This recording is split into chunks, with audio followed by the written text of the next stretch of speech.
పూరా లోకల్. నమస్తే, welcome to పూరా లోకల్. ప్రస్తుతం మనం గాంధీ భవన్లో ఎమ్మెల్సీ బల్మూరి వెంకట్తో ఉన్నాము. గ్రామ స్థాయి నాయకులకి అంత పెద్ద ఇంపార్టెన్స్ కాంగ్రెస్ పార్టీ ఇస్తుందన్న వెనకాల కారణం ఏంటి? ఇప్పుడు పార్టీలో మేము ఎవరెవరం ఏ పదవిలో ఉన్నా కూడా మొదట మేము కాంగ్రెస్ పార్టీ కార్యకర్తలం.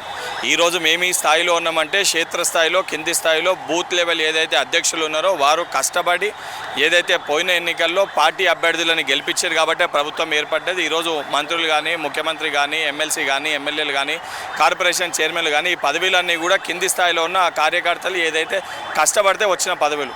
సో ఆ కింది స్థాయి కార్యకర్తల్ని ఉద్దేశించి ఏ రకంగా స్థానిక సంస్థ ఎన్నికల్లో కానీ ఏ రకంగా జై బాపు, జై భీమ్, జై సంవిధాన్ని కింది స్థాయిలో తీసుకొని వెళ్ళాలి, అదేవిధంగా ఏ రకంగా రేపటి రోజు కార్యక్రమాలు ఉండాలి, కార్యాచరణ చేయాలనే ఉద్దేశంతో మహేష్ కుమార్ గౌడ్ గారు పిసిసి అధ్యక్షుడు అయినాక మొట్టమొదటిసారిగా ఏఐసిసి అధ్యక్షులు మల్లికార్జున్ ఖర్గే గారు, ఆర్గనైజేషన్ జిఎస్ఓ కేసీ వేణుగోపాల్ గారు తెలంగాణ రాష్ట్రానికి వచ్చి బూత్ లెవెల్ అధ్యక్షులను ఉద్దేశించి పెద్ద ఎత్తున ఎల్బీ స్టేడియంలో ఈరోజు బూత్ లెవెల్ అధ్యక్షులతోటి సుమారు ఒక 40,000 మందితోటి ఈ యొక్క కార్యక్రమాన్ని ఏర్పాటు చేయడం జరిగింది. దాని ముందు ఏదైతే మా పిసిసి ఆఫీస్ బేరర్స్తో కూడా మీటింగ్ పెట్టి ఏ రకంగా మేము కూడా క్షేత్రస్థాయిలో పార్టీ పరంగా ప్రభుత్వ సంక్షేమ కార్యక్రమాలని జనాల్లోకి తీసుకొని వెళ్ళాలి, ఏ రకంగా ప్రజల్లోకి అందుబాటులో ఉండాలి, ఏ రకంగా మాకు ఇన్ఛార్జిగా ఇచ్చిన స్థానంలో ఏ రకంగా పార్టీని బలపరచాలో కూడా మా ఏఐసిసి అధ్యక్షులు ఆదేశాలు ఇవ్వడం జరిగింది. తప్పనిసరిగా వారి యొక్క ఆదేశాలని పాటిస్తూ క్షేత్రస్థాయిలో పార్టీని బలపరిచే విధంగా మేమందరం కూడా కంకణబద్దులై పనిచేయడం జరుగుతుంది. నిన్న రాత్రి హైదరాబాద్లో బ్యానర్లు వెలిసాయి బస్ స్టాప్ల పైన.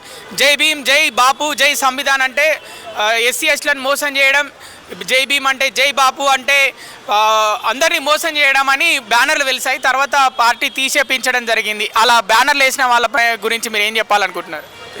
ఈరోజు ఉద్దేశపూర్వకంగా వారి సొంత రాజకీయ లాభాల కోసము భారతీయ జనతా పార్టీ, బీజేపీ రిస్తదార్ సమితి వీళ్ళిద్దరు కూడా ఉద్దేశపూర్వకంగా కాంగ్రెస్ పార్టీ పైన బురద జల్లే ప్రయత్నం చేస్తారు. ఈరోజు ఎస్సీ వర్గీకరణ కానివ్వండి, సుప్రీంకోర్టు జడ్జిమెంట్ ఇచ్చినాక ఎస్సీ వర్గీకరణను ఇంప్లిమెంట్ చేసిన మొట్టమొదటి రాష్ట్రము తెలంగాణ రాష్ట్రం.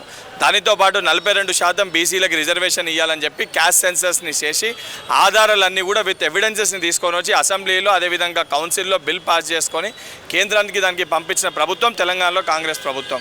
ఇంత కంకణబద్దులై ఇంత బాధ్యతతోటి పనిచేస్తుంటే 10 ఏళ్ళ అధికారంలో ఉన్న బీజేపీ రిస్తదార్ సమితి కానీ 11 ఏళ్ళుగా అధికారంలో ఉన్న భారతీయ జనతా పార్టీ కానీ వాళ్ళు దేశంలో వీళ్ళు రాష్ట్రంలో ఎవరు చేయలేంది అలా మేము చేస్తుంటే అది తట్టుకోలేక జీర్ణించుకోలేక ఉద్దేశపూర్వకంగా కాంగ్రెస్ పార్టీ పైన బురద జల్లే ప్రయత్నం చేస్తారు. దీనికి మేము గుణపాఠం చెప్పడం కాదు, ఏదైతే ఎస్సీ ఎస్టీ బీసీకి సంబంధించిన సామాజిక వర్గానికి సంబంధించిన ప్రజలే రేపు పొద్దున లోకల్ బాడీ ఎలక్షన్స్లో వీళ్ళకి తగిన గుణపాఠం చెప్తారు. ఖర్గే గారు హైదరాబాద్ని చూసి ఏమన్నారు? కాంగ్రెస్ నాయకులను చూసి ఏమన్నారు? ఖర్గే గారు ఏదైతే సంబంధించి వారు మా కుటుంబ పెద్ద, ఏ రకంగా మా కార్యక్రమాలు ఉండాలి, ఏ రకంగా మేము పనిచేయాలని చెప్పి వారు మాకు ఆదేశాలు ఇవ్వడం జరిగింది. వారి యొక్క ఆదేశాల మేరకు తప్పనిసరిగా మేము రేపొద్దున పార్టీ బలోపేతం కోసం పనిచేయడం జరుగుతుంది.